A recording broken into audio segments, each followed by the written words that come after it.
Okay, so let's look at the graph of exponential functions this time. We've got just a basic graph of y equals 2x, which we could call our parent, and then we've got another graph that has some translations to it.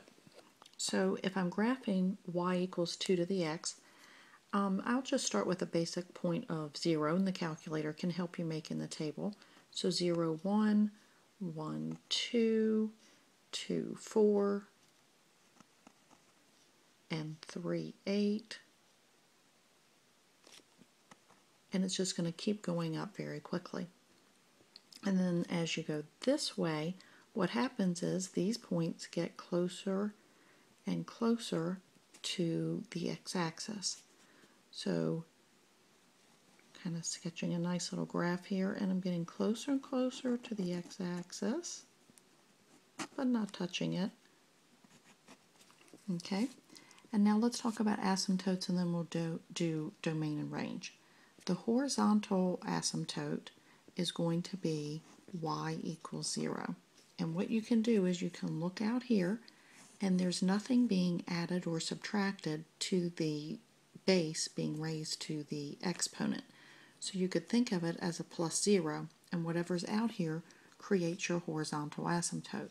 It will never have a vertical asymptote because there's no value of x that makes my graph not exist. Negative values will make a y value.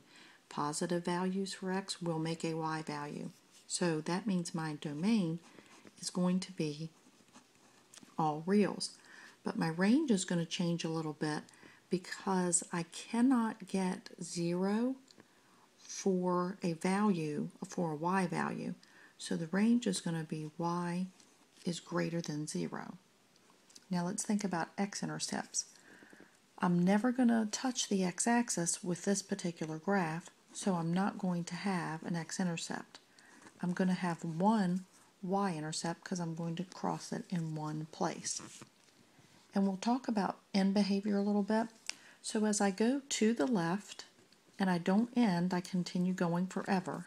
So as my x values go to the left, what my graph is doing is it's approaching 0, the horizontal asymptote. So 0 is its end behavior. That's the purpose of the horizontal asymptote. It is the end behavior.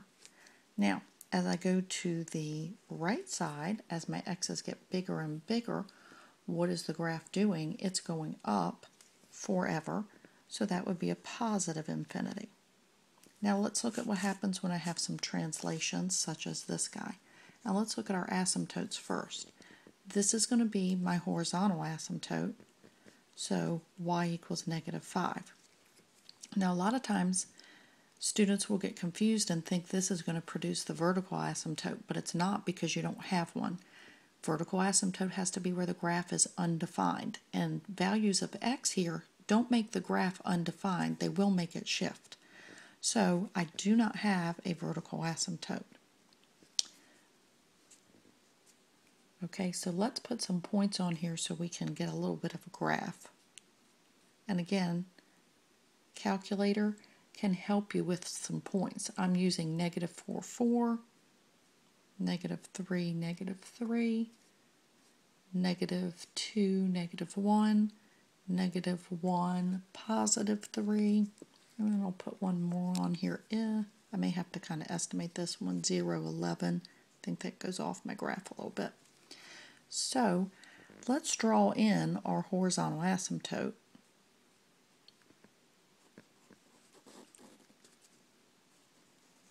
And what's going to happen is, and I might miss a few of these, not intentionally, I'm going to follow right along with that horizontal asymptote, and I'm going to keep going up forever. So the domain, all reals, the range is going to be y is greater than negative 5.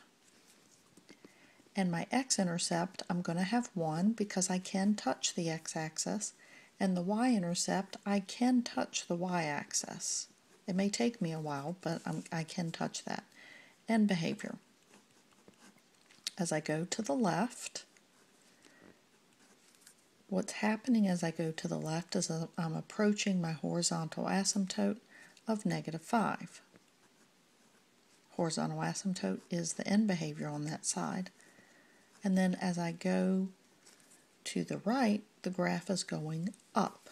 So that would be a positive infinity.